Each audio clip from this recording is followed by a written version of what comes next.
करते हैं। भगवान सत्यनारायण बल शरीर के निराश नहीं करता। यह कहकर राजा ने उसे व्रत से संबंधित पूरा विधि विधान बता दिया। सब कुछ जान लेने के बाद वैश्य खुशी खुशी अपने घर कर दिया। घर पहुंचकर उसने अपनी पत्नी लीलावती को सब बताया। अतः वैश्य की पत्नी ने पूछो लीलावती। फिर बोला यदि हमारे घर संतान हुई तो हम सत्यनारायण भगवान का व्रत करेंगे। उसकी पत्नी यह सुनकर बहुत प्रसन्न हुई। ऐसे लीलावती खुश हुई। इस प्रकार दिन गुजरने लगे। कुछ समय बाद लीलावती गर्भवती हो गई।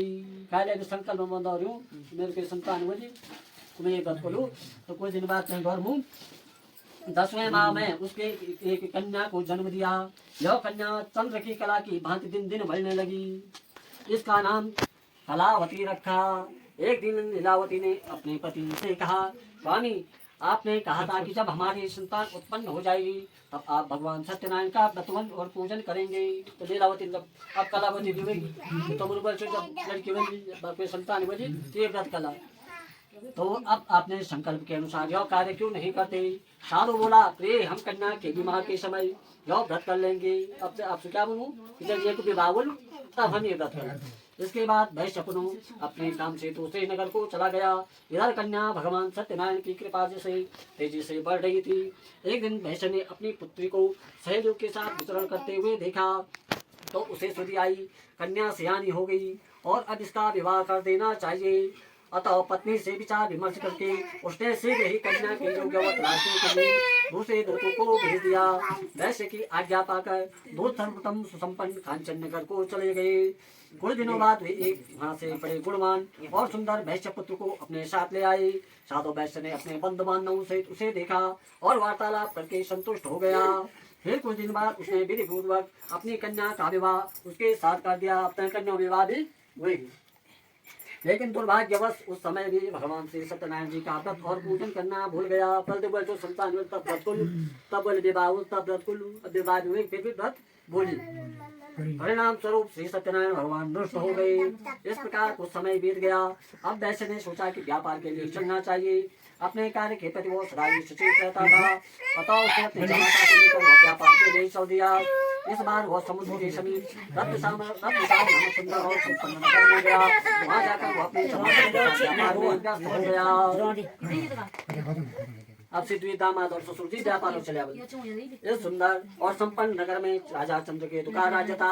उस समय अपने प्रतिज्ञा से भ्रष्ट हुए वैश्य को भगवान सत्यनारायण ने शाप दे दिया। भगवान अपने बराबर नाराज भी कहते थे शाप दे दिए कि हे वैश्य तू घोर कष्ट को प्राप्त होगा।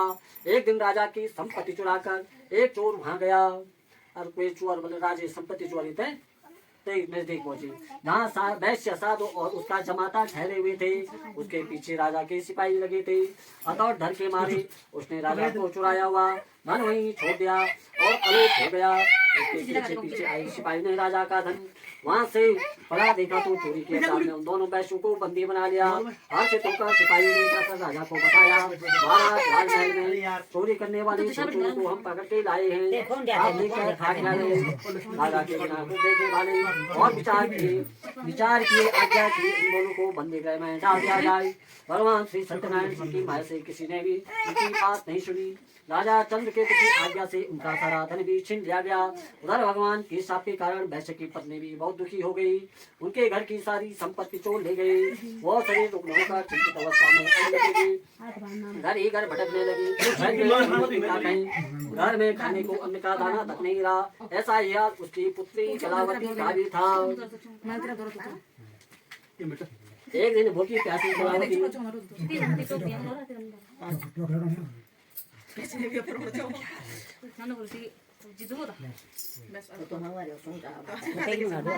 एक दिन भूखी प्यासी कलावती एक ब्राह्मण के यहाँ गई जहाँ उसने भगवान सत्यनारायण जी का व्रत और पूजन होते देखा। उसने वहाँ बैठकर बड़ी श्रद्धा से कथा सुनी और प्रसाद लेकर रात को अपने घर लौटी।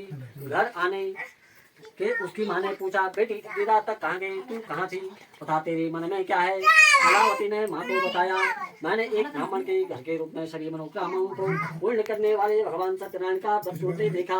रात उसके पति वो जमाता शीघ्र लौट आई और प्रभु सत्यनारायण उनके अपराध को क्षमा करें। लीलावती के व्रत और उनकी प्रार्थना को सुनकर भगवान सत्यनारायण प्रसन्न हो गए। उसी रात उन्होंने स्वप्न में राजा चंद्रकेतु को दर्शन देकर आज्ञा दी कि हे राजा सवेरा होते हुए दोनों पैसों को मुक्त कर तथा उनका छीना ना वह धन भी लौटा दे। यदि ऐसा नहीं करेंगे तो मैं धन और पुत्रों से तेरे राज्य का नाश कर दूंगा। इतना कहकर भगवान अंतर्धान हो गए। सुबह राजा की आंख खुली तो उसने सभी सभासदों को अपने स्वप्न के विषय में बताया। फिर आदेश दिया कि चोरी के अपराध में बंदी और भैंसों को तत्काल छोड़ दें और हमारे समक्ष लाया जाए। सिपाही आदर से उन दोनों राजा के समक्ष ले आई। दोनों ने नम्रता से राजा को नमस्कार किया। वे डर रहे थे कि राजा न जाने अब क्या आज्ञा दे, लेकिन उन्हें देखकर बड़ी आदर भाव से राजा ने कहा कि भगवान ने आपको कष्ट दिया, किंतु अब डरने की कोई बात नहीं। यह कहकर राजा ने बेड़ियां कटवाकर उनकी हजामत वगैरह करवाई। बहनों वस्त्रों से अलंकृत कर उनकी प्रशंसा की। उनका जो भी धन छीना था उससे दोगुना दे दिया। बोले सत्यनारायण भगवान की जय। श्रीमन नारायण नारायण नारायण भगवान नारायण नारायण नारायण नारायण नारायण नारायण नारायण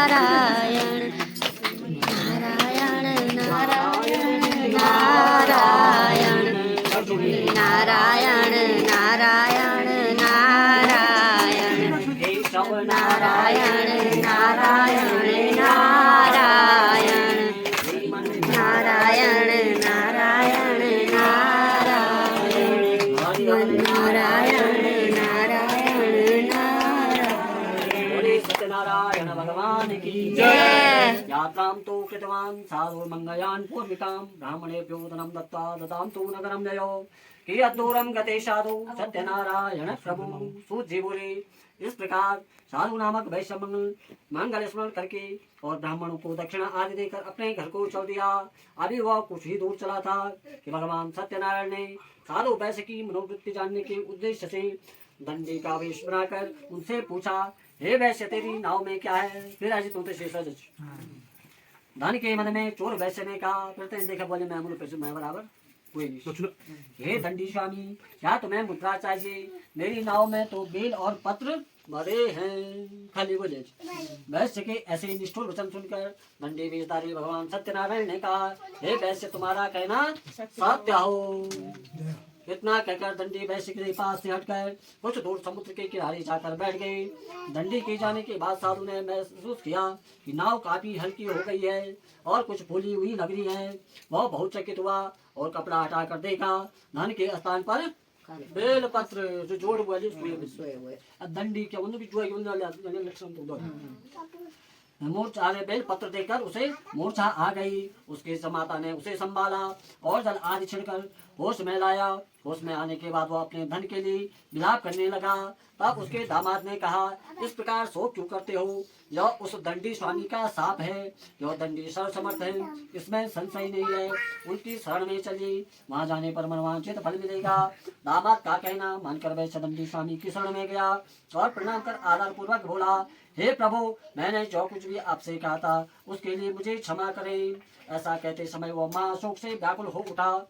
वैश्य को रोते देखकर नंदी स्वामी ने कहा, रो मत, सुनो साधु, तुम मेरी पूजा से विमुख हुए हो। हे कुबुद्धि, इसलिए मेरी आज्ञा से तू बार बार दुख भोग रहा है। अब वैश्य को सारी बात समझ आ गई।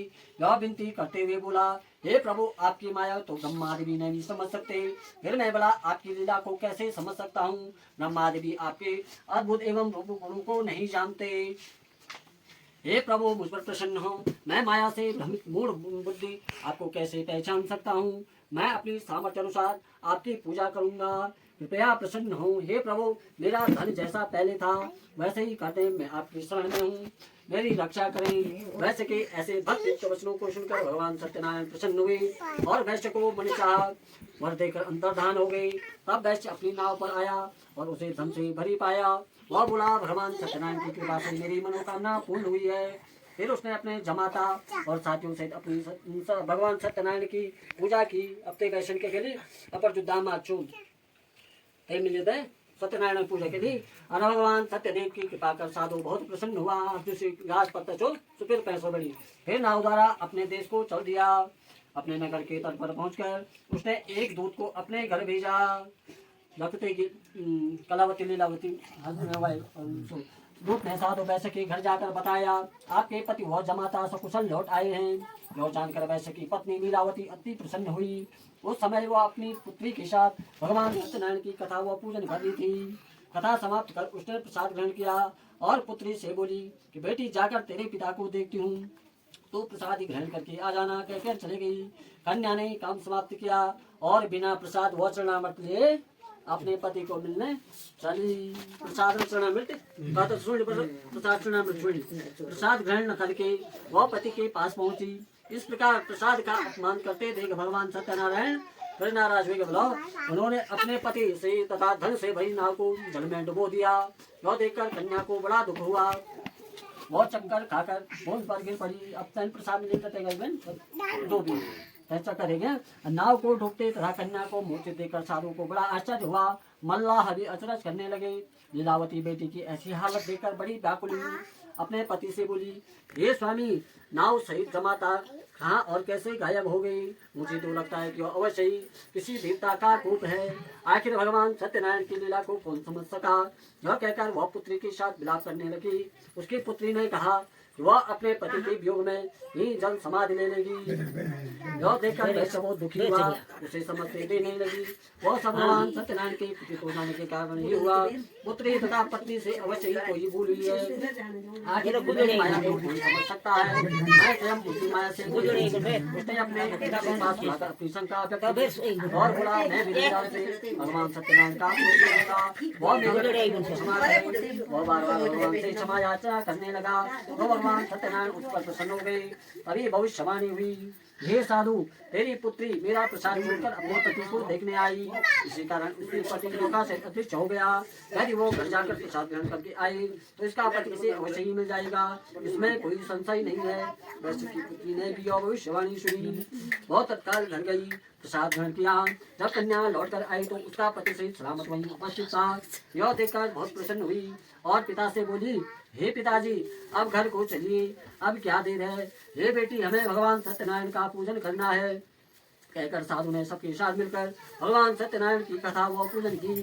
फिर अपने बंधु बांधवों और जमाता सहित घर आ गया। उस दिन के बाद से वो प्रत्येक पूर्णिमासी और संक्रांति को भगवान सत्यनारायण का पूजन करते हुए अनेक सुख को भोगता हुआ अंत में सत्यनारायण के बैकुंठ लोक को चला गया। तो पूर्णिमा और संक्रांति दिन सत्यनारायण का यानी जन्म जो देवताओं के लिए दुर्लभ है, जहाँ सत रज तम तीन चीज तीनों गुण प्रभावी रहते हैं। बोले सत्यनारायण भगवान की जय। नारायण नारायण नारायण भजमन नारायण नारायण